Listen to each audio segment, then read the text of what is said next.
This week is a good time to talk about sharing radiology information, particularly since we went over the infrastructure profiles previously, and those are the ones that are mostly involved in sharing radiology information. So, your images and associated documents are safely stored inside your PACS system with easy access to them via PACS workstations. It's all safe, you control it, it's a beautiful, perfect little world. Why would you ever want to share that data? Because your customers want the data in their system. Radiology reports, images, and associated data are used by a wide variety of healthcare providers, and they want the imaging information in the systems that they're familiar with. The most common system clinicians use is the electronic health record, or EHR. The electronic health record is often part of the HIS and contains all the medical information for that patient. It contains in one place, one-stop shopping, all the data from the lab, the pharmacy, the radiology, etc., as well as all the nursing notes, treatment plans, patient history. Care providers use the system every day, and they want the radiology information readily available in their system.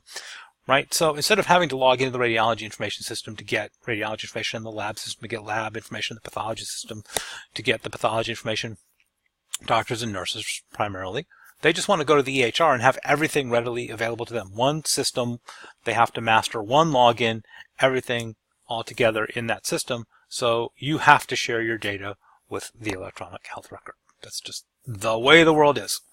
The infrastructure profiles for sharing radiology data are, the 5 key profiles are PDI, XDS-I.b, ARI, ATNA, and XCAI. So, portable data for imaging. Provides reliable interchange of image data and diagnostic reports on CDs, DVDs, and USBs for importing, printing, or optionally displaying in a browser. The profile constrains the contents of compliant media to a standard physical format and file system, a consistent organization of the contents, and the most generic DICOM Media Profile. Now, unfortunately, this does not solve the frequent incompatibilities between DICOM implementations. So, I don't want to give you the illusion that just because you follow IHE and you put the PDI profile on all your CDs that you send out into the world, that some hospital down the road isn't going to call you and say, we can't open your CDs, we can't get images. Okay? Just using IHE does not solve the incompatibilities. I can't say that word today. Incompatibilities between DICOM implementations. So you have two facilities that are both IHE compliant, but one is using DICOM 2.0 and one is using DICOM 3.0. You're still going to have problems. They have implemented DICOM 3.0 differently. You have two different DICOM 3.0 implementations. It's still not going to work. You're still going to have problems. IHE does not solve everything. That's my point. Cross-enterprise document sharing for imaging. XDS-I.b is an interoperability profile that extends XDS to share images, diagnostic reports, and related information across a group of care sites. In simple terms, radiology data from any UPMC site should be available at any other UPMC site. If you have a CT scan at UPMC Harrisburg and a follow-up 6 months later at UPMC Lidditz, the technologist and radiologist at UPMC Lidditz should have access to the prior study done at UPMC Harrisburg. It's funny that I keep using the UPMC network as my enterprise example. These two hospitals may be using totally different PACS, RIS, and HIS systems, so getting the data from one system to the other may be harder than you might imagine.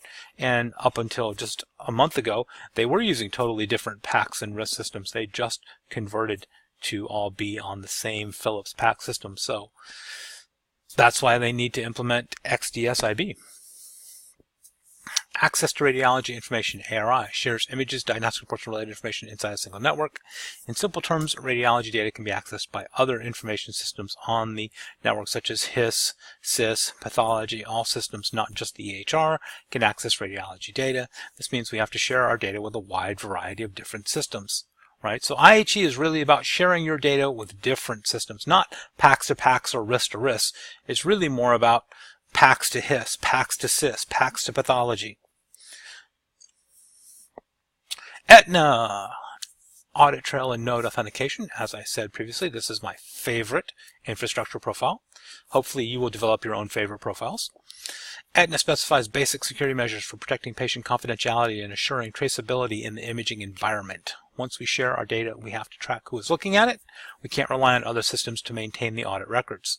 Imagine a HIPAA violation investigation. Your reply is, I don't know who looked at those images. I only know they were sent to the cardiology system. So that's a good point. You have to track your images beyond your system. If you share images with cardiology, pathology, you still have to maintain a record, an audit trail of who those images went to, who brought them up, who looked at them. So ATNA will help you do that.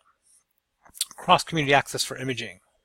XDS-I supports the means to query and retrieve patient-relevant medical imaging data held by other communities. Patients don't just go to the other hospital across town. They get sick on vacation in Idaho. They move to Vermont. They go to Pittsburgh to see a specialist. So you have to move your images across communities. And XDS-I provides a methodology to share radiology data across long distances. These profiles are created to help you. It's easy to become so focused on what each profile is named, what its benefits are, what systems are involved, because, quite frankly, those are a lot of the questions that are going to show up on your test, and a lot of those will be on your final exam. So I understand why you get bogged down in each of those details, because you're going to get tested on them. But what systems are involved that we lose sight of the bigger picture? These profiles we talk about today are meant to help you solve data sharing and system interoperability problems. They help you import and export radiology data, and you'll want to call on them when you have import and export problems in the real world. So, summary, here's what you need to know. Most clinical people will view radiology images through an electronic health record, web portal, or some other non-native PACS viewing software. Only radiology personnel and a few outside specialists will view images in the PACS system. You have to share your data. Your PACS system has to connect to all of the healthcare information systems, the healthcare network, and the larger world. You, and only you, are responsible for keeping your data safe. Thank you for watching.